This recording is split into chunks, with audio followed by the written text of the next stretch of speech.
तो कल क्रूड में काफ़ी उथल पुथल के बाद, यानी कि आपने देखा था कि कल क्रूड जो है 9500 के पास फिर से पहुंच गया था और लास्ट में 89 पे बंद हुआ है।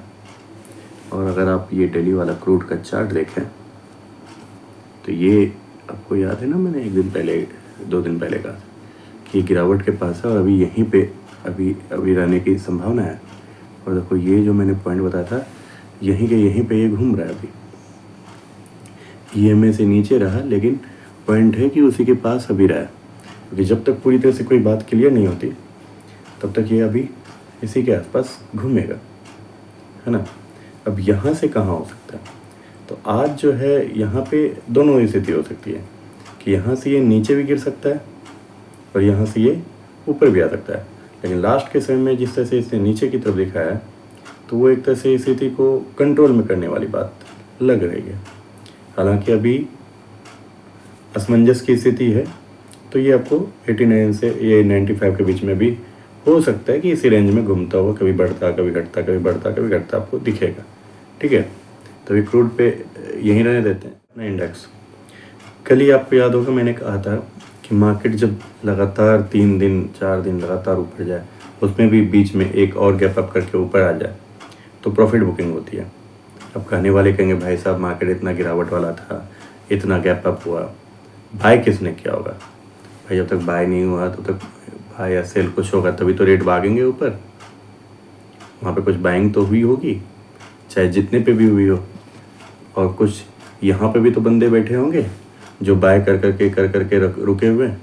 तो जो यहाँ पे बंदे बाय किए हुए थे वो जब ये 2000 पॉइंट ऊपर आ गया तो वो कहीं तो निकलेगा।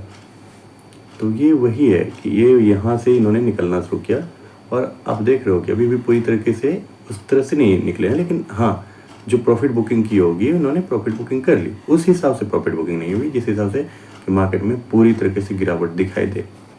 ठीक है, लेकिन हाँ एक गिरावट तो आपको दिखी ना। मैंने कहा क्या कहा था आपको, 23,700 के आसपास आता हुआ दिख सकता है। 24,000 पे था मार्केट, 23,700 के आसपास दिख जाएगा और 23,700 आपको कल दिखा है मार्केट में। मैंने कहा था कि ज़्यादा नहीं गिरना चाहिए, ज़्यादा गिरेगा तो दिक्कत आएगी। 700 है, नहीं तो फिर 600 दिख सकता है आपका, लेकिन ऐसे इससे ज़्यादा नीचे जाना नहीं चाहिए। तो ये तो कल की बात हुई थी। अब आगे क्या देखो, क्रूड एक बार बढ़ता हुआ दिखा, फिर शाम में होते होते वो वापस नीचे आ गया, रात होते होते मतलब अपने बंद होने के समय।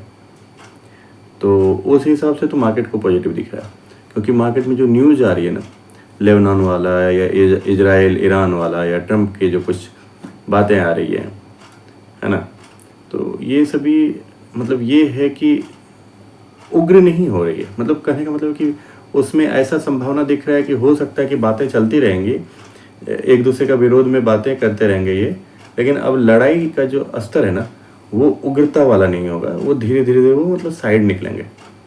तो उस हिसाब से आपको दिखेगा कि मार्केट में अब स्थिरता थोड़ी सी आएगी इस मामले में कि रेट ऊपर जा सकते हैं आपके।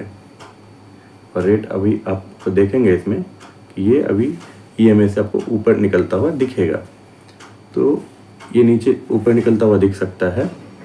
और मैंने आपको कल भी एक चीज़ और भी बोली थी कि जैसे मानो ऊपर जा रहा है और अगर मानो काफ़ी देर तक, कितनी देर तक रुकता है, जैसे मानो डे में भी है, डे में अगर मानो 4-5 दिन तक एक ही जगह पे रुक गया तो चांसेस बनते हैं कि भाई उसके नीचे गिरने के। मानो काफ़ी गैप अप है, 4-5 दिन एक ही जगह पे रुक गया तो नीचे गिर जाएगा। हाँ, लेकिन मानो कोई इवेंट आने वाला है तब रुका हुआ है, तब तो फिर वो इवेंट के कारण रुका हुआ है। लेकिन बिना इवेंट का कि मतलब असमंजस की स्थिति है तो फिर इसका मतलब आप समझ लो उसके गिरने के चांसेस ज़्यादा होते हैं। और अगर बढ़ना ही होगा तो वो 1-2 दिन में निकल जाएगा वो बाहर और अपने लेवल को ज़रूर तोड़ने की कोशिश करेगा, है ना। तो लेवल को तोड़ने की कोशिश करेगा तो वो ऊपर जाएगा। तो ये चीज़ों को थोड़ा चीज़ों को ध्यान रखना है। तो अभी जो आपका लेवल है, अभी आप देख लीजिए, जो मैंने 24,200 24,300 का लेवल बताया था, 24,000 वाला बताया था, तो 23,700 है तो 24,000 सीधे लेवल बनता है। पहले 24,000 को तोड़े, 24,200 को तोड़े, तो फिर आपको आगे बढ़ता हुआ दिखेगा कि फिर तब वो 24,600 मतलब वो अलग अलग जो लेवल आएंगे अगला उसके हिसाब से करना होगा। तो अभी क्या करें, अभी ये करना है कि मार्केट कहाँ पे खुलती है उस पर ध्यान देना है। अगर मार्केट ज़्यादा नीचे खुलती है, गैप डाउन खुलती है, किसी भी वजह से नीचे खुलती है, तो सिंपल सी बात है, आपको सतर्क हो जाना है। कि मार्केट में एक बार के लिए गिरावट आ सकता है और 23,000 की तरफ फिर से मूव कर सकता है, मूव ऑन हो सकता है ना। फिर 23,000 का ब्रेक आपको मिलेगा।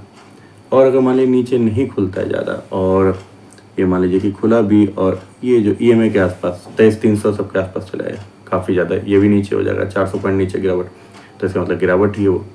तो भी आपको यहाँ पे 23,300 के आसपास भी एक बार थोड़ा सा सतर्क रहना चाहिए। लेकिन अभी अगर किसी वजह से गिरता है तो गिरने की वजह तो कुछ ना कुछ नेगेटिव ही होगा, नहीं तो गिरना नहीं चाहिए। इसलिए न्यूज़ के हिसाब से अगर देखें तो इसे गिरना नहीं चाहिए और इसे यहीं के आसपास जो आपका 23,600-700 के आसपास है, अगर यहीं पे खुलता है तो चांस है कि ये यहाँ पे थोड़ी देर रुक करके उसके बाद थोड़ा सा गिरने की कोशिश करे और तब फिर 23,300 की तरफ आए और फिर रिवर्सल मार ले। नहीं तो फिर इसे यहीं से ऊपर की तरफ जाना चाहिए और ये 23,700 के आसपास खुल करके 23,800 की तरफ बढ़े पहले और फिर धीरे धीरे दे करके एक ही जगह पे एक डोजी सा, यानी आज के दिन में डोजी सा एक पैटर्न क्रिएट करे। तो इस तरह की चीज़ें हो सकती है। मतलब मार्केट में आज जो है ना, आपको हो सकता है कि मतलब एक तरफा मार्केट ना जाए, मार्केट जो है ना थोड़ा सा रुका रहे। हाँ, अगर क्रूड क्या करता है उस पर डिपेंड करता है, ठीक है। क्रूड किस तरह से रिएक्ट करता है उस पर डिपेंड करता है। चलिए अगर हम 15 मिनट में देखने की कोशिश करें कि 2-3 दिन में, तो 15 मिनट का तो कुछ खास हुआ नहीं है, क्योंकि जहाँ पे मार्केट खुल रहा है उसी के आसपास देखें एकदम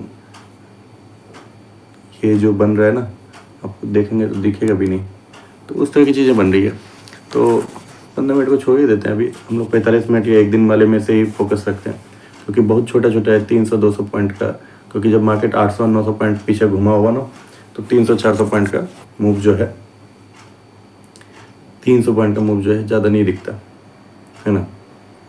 तो करना क्या है अब इसमें, बस मैंने आपको बता दिया, उसके हिसाब से इस पर ध्यान रखना है, फोकस करना है, ठीक है। चलिए फिर मिलते हैं, धन्यवाद।